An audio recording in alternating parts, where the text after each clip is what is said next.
time for Alamogordo Town News on Crazy Radio. I'm Anthony Lucero. When it comes to news on 95.1 FM, weather always comes first. A frontal boundary along the East Coast, Gulf Coast, into the Four Corners region will focus showers and storms. Rainfall could be locally heavy across these regions through the middle of the week. Hurricane Lee continues to slowly track northwest, well to the north of Puerto Rico. Dangerous surf and rip currents are expected along most of the U.S. East Coast this week as Lee grows in size. Closer to home, on the backside of a cold front, scattered to numerous showers and storms will continue today and begin to decrease into coverage tomorrow and more so on Thursday through the end of the week. The main threat with these storms will be small hail, gusty winds, and moderate to heavy rain with a flooding threat. We'll have another look at the weather following this news. Governor Michelle Lujan Grisham's 30-day ban on concealed carry and open carry in Bernalillo County has absolutely no traction. First of all, many have asked how she could revoke a constitutional right of carrying handguns in public in Bernalillo County. If there's an emergency, and I've declared an emergency for a temporary amount of time, I can invoke additional powers. No constitutional right, in my view, including my oath, is intended to be absolute. But that's not what you initially said. I, Michelle Lujan Grisham, do solemnly swear to support the Constitution of the United States and the Constitution and the laws of the state of New Mexico. Violating the public health order results in a misdemeanor charge. But Bernalillo County District Attorney Sam Bregman made it clear that he will not be enforcing the governor's ban on weapons, as had Albuquerque Police Department Chief Harold Medina and Bernalillo County Sheriff John Allen. Let me be clear. I hold my standards high, and I do not or never will hedge on what is right. And I take my oath seriously. In reference to concealed carry and open carry, the Bernalillo County Sheriff's Office will not enforce this segment of the order. Otero County Sheriff David Black has made it clear that he will not be enforcing such an order should she issue one for Otero County either. You can't do this. I mean, an executive emergency health order that suspends the carrying of weapons and guns? No, she is way out of bounds. Sheriff Black speaking exclusively with Crazy Radio. I think she's just way out of bounds. And that's kind of why I was looking at some other stuff as far as, talking to some people who were, talking about, possible impeachment and stuff. And, I was looking at malfeasance and stuff. I mean, that's what she committed that. Even the New Mexico ACLU says she went too far. Now, how liberal must an order be for the ACLU to say, whoa, that's too much? The Republican Party of Otero County had a rally yesterday to stand in opposition to this order, and we heard from Chairman J.P. Barella, who addressed the legality of the order in the first place. How do you prosecute that, and how do you lock them up without these huge lawsuits coming? You're going to just violate their rights. Our state constitution or federal constitution says that you can bear arms. County Commissioner Amy Barella states that there's going to be a special meeting on Thursday. There will be a resolution considered Thursday at 5 o'clock to address the governor's actions. That's Thursday at 5. Prescribed burns planned for the Smoky Bear Ranger District is part of an overall management strategy for the Lincoln National Forest. It's going to happen at Brazil Push. That's approximately a 90-acre area located between Ruidoso and Capitan. I spoke with Amanda Fry. So we don't just go out and just start a fire. There's a long process that goes into that. We monitor the weather moving up towards the tentative burn and then, the day of. So it goes up to the point where I've been, in on meetings where we're all set to go. The crews go out. They go out and do a small test burn, and they just cancel the whole thing. The fires were supposed to start yesterday, but they were moved to today and scheduled to wrap up on September 22nd. Yesterday, maintenance crews began repairing the asphalt drive entrance into Alameda Park Zoo at 14th Street and White Sands. During this time, the 14th Street entrance into Alameda Park Zoo will be closed, and all traffic wishing to enter the park will be directed to the north entrance by the Toy Train Depot. That trench is behind the zoo on the entrance of Alameda Park. It should not affect anything with the zoo at all. At last check, it should be completed by today. The annual Veterans Day Parade is just around the corner. We have contacted the Chamber of Commerce, and the application form is on their website, and you can fill it out online and just, leave it with them, or you can download it and fax it to them, or you can drop it off at the Chamber of Commerce. Richard McElderry speaking with Crazy Radio.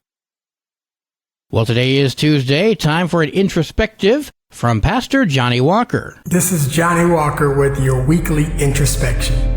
Are we as a society truly preparing the next generation of leaders to take up the baton and make their mark in the changing world? Or are we selfishly standing in their way, armed with red pens and firm critiques? It is a question we must address, for we are in dire need of true leaders. Leadership is not for the faint of heart. It requires strength, resilience, and unwavering belief in oneself, even when faced with seemingly insurmountable challenges. A true leader is not afraid to stand alone, to go against the grain, and to boldly pave their own path towards progress. But are we fostering such leaders? Are we nurturing the next generation to possess the courage and conviction required to push the boundaries and break barriers? Or are we stifling their potential with our own fears and doubts? They are next up. We face adversity on a daily basis. It is the very essence of progress and growth. And yet too often we witness individuals shrinking in the face of adversity, retreating into their comfort zones, unwilling to take risks. This mindset of complacency hinders the emergence of true leaders who are unafraid to swim upstream, even when it's not popular or accepted. Leadership is not solely about leading in the present. It's about creating a legacy for future generations. Just as we withdraw from the deposits left from our predecessors, we must leave behind a wealth of success for the next generation to draw upon. Our duty is not only to achieve greatness ourselves, but also to equip those who will come after us with the tools, knowledge, and inspiration to soar even higher. It is time to rise above our own selfish inclinations and embrace our responsibility to shape the leaders of tomorrow. We must nurture a culture that encourages individuality, independence, and innovation. We must empower young minds to think critically, to question the status quo, and to dream big. They are next up. No longer can we afford to withhold support or impose our own limitations on the potential of the next generation. Our obligation is to ignite a fire within them, to instill a belief that they can and will make a difference.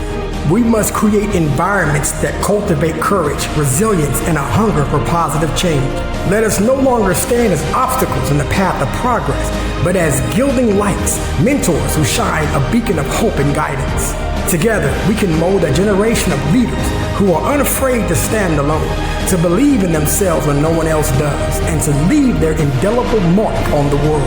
The baton is passed to us, and it is our duty to hand it over to the next generation, uplifted and inspired. Let us not be remembered as the ones who stood in their way, but as the ones who championed their potential and created a future filled with powerful leaders capable of changing the world. They are next up. You can catch us again right here next Tuesday on Crazy Radio. News from around the state in a moment. This is Alamogordo Town News on Crazy Radio. I'm Anthony Lucero. Directory Plus is the right size book. It's the book if you need a phone book. That's what just one person has to say about Directory Plus. With its red cover, features, colorful yellow pages, and lots more, it's no wonder people all over use Directory Plus. It has so much more information. You can cross-check phone numbers or addresses or pretty much anything. Look on the plus side, Directory Plus. I'm a big fan of Directory Plus. AlamogordoTownNews.com is a locally owned website featuring local news matters from a local perspective that affects you, and we bring it to you directly. Plus, local sports, cultural arts, and events. Online, AlamogordoTownNews.com. Owned and operated by Second Life Media. We are Otero County. A former New Mexico mental health professional accused of making sexual advances on a patient was sentenced to prison. John Perry, age 53 of Roswell, was sentenced to 18 months in the Department of Corrections, followed by no less than 5 years and up to his natural life on parole. In addition, Perry will have to register as a sex offender for the remainder of his life. Charges were filed against Perry, who once held a New Mexico license as a physician assistant, when law enforcement became aware that he had made sexual advances towards a patient. The patient, who had been receiving mental health treatment at the Eastern New Mexico Sunrise Mental Health Center, was under Perry's care. According to the 9th Judicial District Attorney's Office, Perry continued to manipulate the victim over the course of several months. In September of 2020, Perry traveled to Portales and had sex with a woman at her place of employment. New Mexico law prohibits a provider of psychotherapy from having sexual relations with a current patient or a person who has been a patient during the prior year. The New Mexico State Police, in cooperation with the Roswell Police Department and the Portales Police Department, investigated this case. A 31-year-old woman from Roswell was killed when she crashed her car into a business on Saturday. Michelle Horton was the only one in the vehicle when it crashed into the Rap Studio. That's at the 400 block of East 2nd Street, and it happened around 11 p.m. Horton died at the scene, and the Roswell Police Department's Traffic Division is investigating the case. As fall and winter virus season approaches, officials say there are 3 respiratory illnesses in the air. That means 3 vaccines doctors say you need to get. But when should you get them? Well, they say right now. There are currently hundreds of flu cases in the state, which essentially means we are now in flu season. And with a new COVID variant spreading, as well as RSV putting more people in the hospital, doctors are saying now's the time to get vaccinated. We have not done a great job of vaccinating our population over the last 2 years. That's Dr. Vesta Sandoval, the CMO with Loveless Medical Center, speaking with KOB. Fewer people were vaccinated over the last few years, and it's more important actually to have that flu shot early to protect you against the flu. For the first time, an RSV vaccine is available for people over the age of 60. The FDA also approved a COVID booster with an updated formula to target the new strain. That should be rolling out next week. 3 Mayfield High School students in Las Cruces fainted during the school's 9/11 ceremony yesterday morning. An additional 12 students complained of headaches or dizziness. Parents took 4 students home. 1 student, who is diabetic, needed additional medical attention. According to the school district, the 3 students who fainted locked their knees.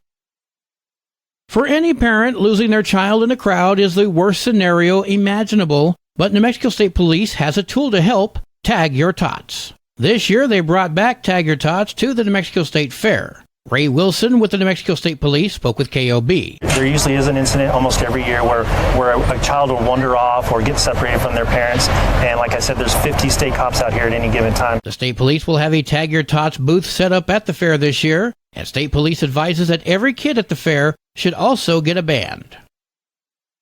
Sports and weather are next. This is Alamogordo Town News on Crazy Radio. I'm Anthony Lucero. They are role models and educators.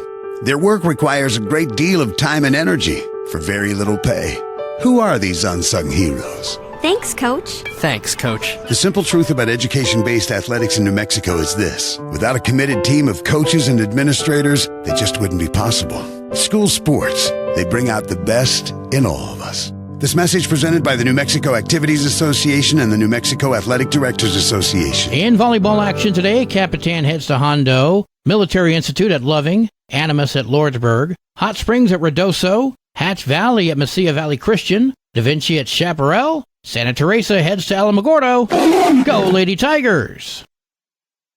And there are 6 games scheduled for New Mexico football on Thursday. That includes number 9 Sandia at number 8 Volcano Vista. A non-varsity opponent heads to Cloudcroft. Capitan will head to see a non-varsity opponent. Your Crazy Radio spot-on weather forecast for the Tularosa Basin today calls for partly to mostly cloudy. There's a 70% chance of showers and storms. Mostly cloudy tonight with an 80% chance of showers and storms. Mostly sunny tomorrow with a 50% chance of showers and storms. Your high today in the Basin, 77. Low tonight of 62. High tomorrow of 80 degrees. In Cloudcroft, mostly cloudy skies with a 90% chance of showers and storms today. Mostly cloudy tonight with an 80% chance of showers and storms. Partly to mostly cloudy tomorrow with a 70% chance of showers and storms. Your high today in Cloudcroft, 58. Low tonight of 46. High tomorrow, 61 degrees. Local breaking news can be found on our website, alamogordotownnews.com, and learn more about Crazy Radio by visiting kalhradio.org. We've also launched the Crazy KALH Radio YouTube channel, which features our daily newscasts, complete interviews, and other information which concerns everyone in the Tularosa Basin. That concludes today's edition of Alamogordo Town News on Crazy Radio. I'm Anthony Lucero.